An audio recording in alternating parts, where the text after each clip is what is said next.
Amis Cancer, bonjour, que vous soyez signe solaire, ascendant ou signe lunaire, si vous avez des planètes personnelles, Mars, Mercure ou Vénus, dans le signe du Cancer, cette guidance va peut-être résonner pour vous. Alors, une petite parenthèse sur le principe de mes guidances pour celles et ceux qui ne me connaissent pas encore. Grâce aux cartes, donc notamment au tarot, voilà, je vous aide à vivre en conscience, à observer ce qu'il se passe un petit peu autour de vous. Chaque semaine et chaque mois, je vous propose un schéma d'interprétation. Évidemment, ça reste très général. Ça va vous apprendre à nous focaliser, sur certaines des énergies et à comprendre certaines situations, à dénouer également certaines choses, à prendre des décisions, à kiffer les bons moments, parce qu'il n'y a pas, voilà, il n'y a pas que de la prise de tête, il n'y a pas de prise de tête du tout d'ailleurs, bien au contraire, ça évite les prises de tête, et puis donc ça apprend à vivre au moment présent. Le moment présent, si on est bien aligné à lui, on saura ouvrir les bonnes portes, qui nous amènera plus rapidement vers nos solutions et vers un mieux-être. Voilà, donc ça c'est pour le principe des guidances.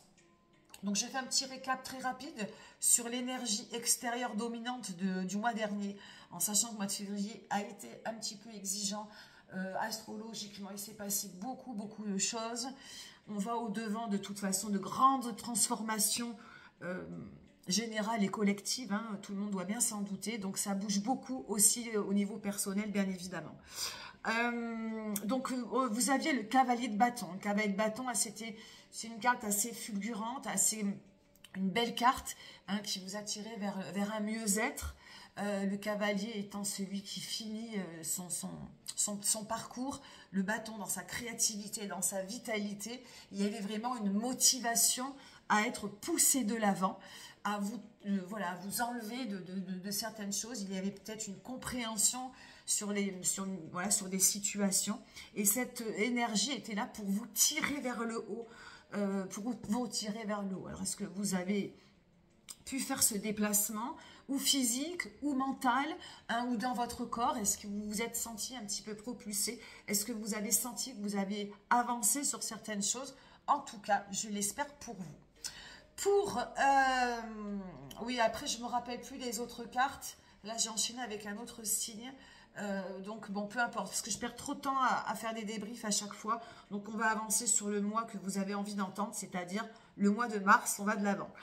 Alors pour vous, pour l'énergie, alors déjà on a 3 arcanes majeurs. On a le pendu, on a l'ermite, on a les amoureux en dos de deck qui revient. Vous l'aviez déjà eu cette carte au mois de janvier, ça j'en suis sûre. Donc il y a toujours, voilà, on va y revenir. On a pas mal de personnages, on n'a pas de petite énergie. On est dans de belles énergies pour le mois de mars. En tout cas, on va commencer déjà par celle-ci, celle qui va venir dominer un petit peu, vous tirer vers le haut comme le cavalier de bâton pour le mois dernier. C'est la reine de denier. Pardon, je ne connais pas encore très bien ce jeu. La reine de denier. Alors, la reine de denier, elle est, et vous l'avez 2 fois. Vous l'avez également sur la vie sentimentale. Donc, on a vraiment dans la matière quelque chose qui, on a envie d'être un petit peu protégé, de savoir un petit peu où l'on va, protéger. Cette reine de denier, elle est souvent illustrée en étant connectée un peu à la nature. Elle a envie de posséder et d'avoir des choses qui la réconfortent et qui la sécurisent. Par contre, la reine de denier, elle a souvent peur. Elle a peur de bouger les choses. Elle veut rester vraiment dans ce qu'elle connaît et elle a vraiment du mal à aller de l'avant, à s'ouvrir sur l'inconnu. Donc, cette reine de denier, là, dans l'énergie intérieure, c'est plutôt extérieure, pardon, c'est plutôt positif. Mais je ressens dans les énergies intérieures pas mal d'immobilité. C'est-à-dire que, voilà, on a trouvé un endroit, une situation pour être bien et on n'en fait pas plus. Il y a quelque chose qui retient d'aller, de rebouger, d'aller vers l'avant. C'est comme s'il y avait eu beaucoup d'efforts de fait et que maintenant, ouf, on s'arrête un petit peu, on se repose un petit peu. C'est l'idée. Pour autant, dans l'énergie, dans le mood, dans le dos de deck, c'est l'arcane majeur, c'est les amoureux. Le questionnement autour de l'amour, de la relation, l'amour inconditionnel, le plaisir, la joie, les amis. Voilà, alors mais tout ce qui tourne autour, est-ce que c'est positif, est-ce que c'est négatif, est-ce que c'est l'envie d'être à deux, est-ce que c'est au contraire un gros problème, voilà, je peux pas évidemment, mais il y a vraiment ce sentiment, alors est-ce que, ou alors est-ce que c'est d'être sur la vibration haute de l'amour, et vous êtes dans un mood plutôt amoureux de la vie, dans cette belle dimension-là, je l'espère, en tout cas c'est ce qu'il va falloir travailler, cette carte est belle. Bon, là, elle est représentée par un couple transi d'amour. Mais voilà, où vous en êtes à ce niveau-là? Il ne faut pas que ça reste dans une frustration. Au contraire, il faut que ce soit un amour qui sorte du parcage du couple. Surtout que là, en ce moment, je lis plein de choses sur Mars et Vénus en Verseau. Et même par rapport à Pluton également qui est en Verseau, va venir bouleverser nos codes amoureux. Et c'est génial. C'est-à-dire qu'il ne va plus y avoir d'âme sœur, plus de flammes jumelles, plus de je t'appartiens, tu m'appartiens. C'est l'amour comme alter ego. Je reprends les mots qui ne m'appartiennent pas, ça ne vient pas de moi, mais j'adore. C'est le conte holistique Zaza. D'ailleurs, si vous ne la connaissez pas, je vous invite à la découvrir. Elle est géniale. Elle fait des webinaires hyper intéressants. Et vraiment, et elle n'est pas la seule à l'avoir. Enfin, si c'est la première cliente. Enfin, bref, on s'en fiche. Excusez-moi, je ne vais pas me faire un cours là-dessus. Mais voilà, l'amour comme l'alter ego. 1 + 1. Et du coup, ça va tout changer. Et je trouve ça génial. Bon, évidemment, je vais fermer la parenthèse, mais vous voyez, en plus, derrière les amoureux, j'ai le diable. Le diable est dépendance affective. Et voilà, donc c'est fou. C'est fou parce qu'il y a vraiment une reconsidération de l'amour, de l'amitié, des relations. Et ça va peut-être être le thème de fond de votre mois de mars. Mais bon, c'est intemporel. Ce ne sera pas que le mois de mars, mais voilà, à souligner. Alors, pour autant, énergie intérieure, le pendu. Le moment d'agir n'est pas venu. On n'a pas envie d'action. On a envie d'immobilité. On a envie de se suspendre comme elle fait. On a envie de kiffer la vie. On se met la tête à l'envers.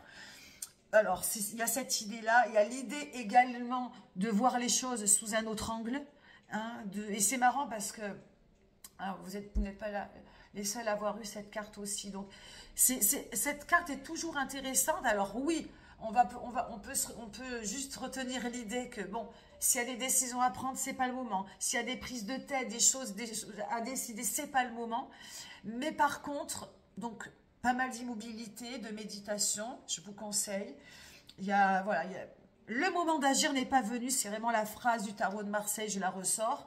Mais il y a aussi pour moi l'idée de regarder à l'envers, de regarder la situation, les situations qui vont se présenter dans votre vie au mois de mars. Sortez de la rationalité, sortez de l'esprit cartésien et essayez de voir la chose sous un autre angle. Alors, double immobilité, l'ermite. On va se diriger vers quoi? L'ermite. On n'a pas envie de bouger, on reste intro, on reste solitaire, on reste dans une solitude.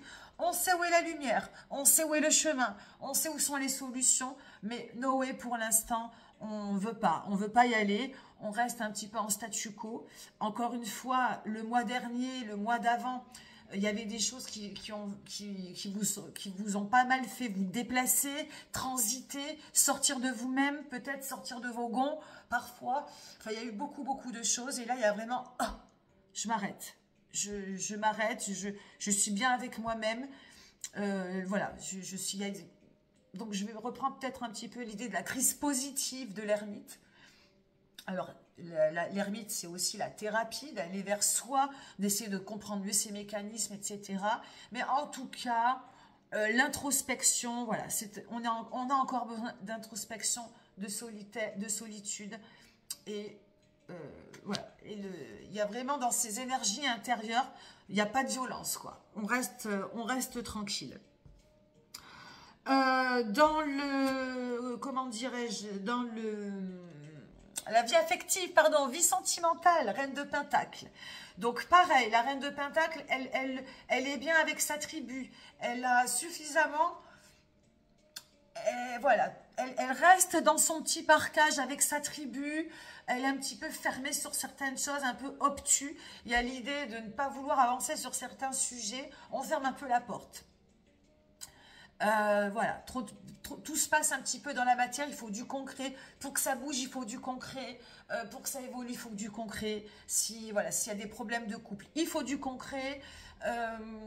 Si vous êtes seul, eh bien, on reste seul. Il y a quelque chose vraiment d'assez obtus, d'assez obstiné, qui n'a pas envie de bouger dans la matière. Donc, à aussi réfléchir. Hein, et on est vraiment, je pense, là, dans quelque chose qui est en train de changer. C'est fou parce qu'il y a cette carte en fond qui est très belle, mais qui est peut-être à l'heure actuelle un peu en mode frustration, ou pas, où vous êtes peut-être, où vous baignez comme un petit poisson dans l'eau, l'amour inconditionnel est en vous, et auquel cas, ça diffuse bien et c'est super. Mais il y a cette idée, il y a une petite idée de « je suis bien comme ça », je suis bien comme ça et laissez-moi tranquille. Que vous soyez seul ou pas seul, voilà, à voir. Et sinon, si vous êtes bien, on est bien chez soi, on est bien avec son autre, on est bien avec sa famille et on n'a pas envie de bouger quoi que ce soit non plus. À adapter, vous savez comment je fonctionne. Vous prenez ce qui vous parle, que ce soit dans le côté positif ou dans la polarité négative. Si elle est négative, on la bascule en positive. Si ma foi elle est positive, on la laisse en positive. Vie professionnelle ou matérielle, cavalier de bâton, excellent, pardon, pentacle, décidément, excellent. Donc là, c'est pareil, on sème comme le petit poussé, ce qu'on vient d'acquérir dans sa vie. On est plutôt bien ancré. On a envie de dépasser un petit peu, justement, alors là, on est dans le professionnel, on a envie de dépasser un petit peu la matière. On a peut-être envie de mettre un petit peu plus d'esprit, de transiter vers autre chose. Hein. Il y a le sentiment, alors le cavalier de pentacle, ça peut également être un déménagement, ça peut être un déplacement, ça peut être le moment de voyager, le moment de se faire muter, de changer de travail. Il y a l'idée en tout cas d'être en mouvement, de passer à autre chose. Si c'est dans son travail, peut-être d'être muté, ou de vouloir peut-être... comment dirais-je, ouvrir votre champ, le champ de vos possibilités, hein, de faire des formations, de passer un grade au-dessus, de faire une autre activité. Il y a l'idée vraiment de transiter, de vouloir bouger, d'être un petit peu attiré vers d'autres choses ou de vous performer. Donc c'est plutôt une carte très très positive. Et vie matérielle, pareil, hein, donc je veux dire, pour ceux qui n'ont pas de travail, ça peut être justement le moment, si vous en cherchez un, c'est peut-être propice à ce changement. En tout cas, j'espère que vous en trouverez un. Voilà l'idée de déménagement, de bouger, hein, de voyager. Je le répète parce que je ne l'ai peut-être pas assez dit. En tout cas, voilà, vous me direz effectivement si ça vous a parlé. Et si, voilà, donnez-moi vos retours, ça me ferait plaisir. Le piège à éviter, cavalier d'épée, prise de tête, fulgurance, ça va vite dans votre cerveau et ça va trop vite.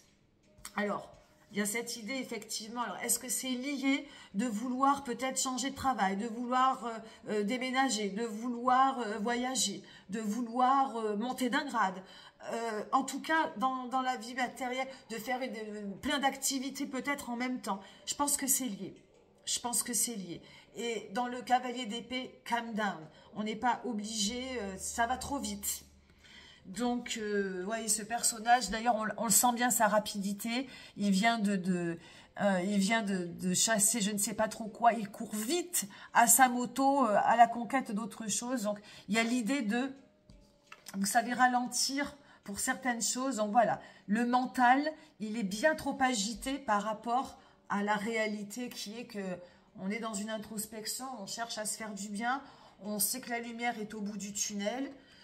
Le moment d'agir n'est pas venu, mais voir sous un autre angle est plutôt envisageable. Donc, on essaye de s'accorder entre notre corps, entre la réalité et ce qui se passe dans le mental qui va bien trop vite. Ensuite, le conseil à adopter, c'est pour faire descendre un mental trop agité, trop fulgurant. Peut-être, voilà, il y a beaucoup de... Ça peut être très positif, mais là, j'ai le sentiment que le rythme est trop rapide par rapport à vos énergies intérieures, par rapport à plein de choses. Donc, c'est vraiment, je vous dis même en plus, hein, la reine de Pentacle, l'ermite, le pendu qui invite à la méditation. Vous voyez, ce personnage qui... Elle est debout et elle écrit, mais elle est debout. Donc, il y a vraiment... de vraiment calmer le mental. Et pour vous aider, l'attitude adoptée, c'est le 8 de Pentacle. C'est l'alignement dans la matière. On fait les choses un par un. Le 8 de Pentacle, c'est l'enrichissement personnel. Alors, qui dépasse un petit peu qui dépasse la matière. On va commencer à y mettre un peu plus d'esprit, à considérer que la matière c'est bien, mais l'esprit c'est peut-être plus enrichissant. Donc faites le compte de ce qui vous harmonise, de ce qui vous rend bien, de ce qui vous aligne, et dépassez, parce qu'il y a pas mal de reines de Pentacle, de cavaliers de Pentacle, on est pas mal dans la matière. On veut et on veut pas. On veut pas sortir de ses clous, mais en même temps, on a envie aussi d'autre chose. Donc, on essaye de calmer un petit peu ce rythme-là et de revenir à l'essentiel, à un essentiel qui vous aligne, à un essentiel qui vous harmonise, à un essentiel qui vous veut et qui vous fait du bien. Voilà. Donc, à réfléchir, à laisser diffuser. Je pense que, voilà, c'est revenir à l'essentiel, mais vraiment rester dans ce qui vous fait du bien. Et vous pouvez même l'écrire. Hein. Faites une petite liste de quelques petites choses. Bon là, c'est le 8 parce que c'est le chiffre 8 qui est dans la perfection. Mais même 4 éléments dans votre vie qui vous font vraiment du bien. Et voilà, tous les jours, vous lisez votre petite liste. Vous pouvez même en mettre beaucoup plus. Mais voilà, on reste dans l'essentiel. Voilà mes amis Cancer, ce que je peux vous dire sur votre guidance du mois de mars. Écoutez, je vous souhaite de passer un excellent mois. Je voulais vous remercier d'ailleurs, j'ai explosé le nombre de vues. Votre signe, enfin qui est mon ascendant d'ailleurs, entre parenthèses, voilà, 780 ou 90 vues.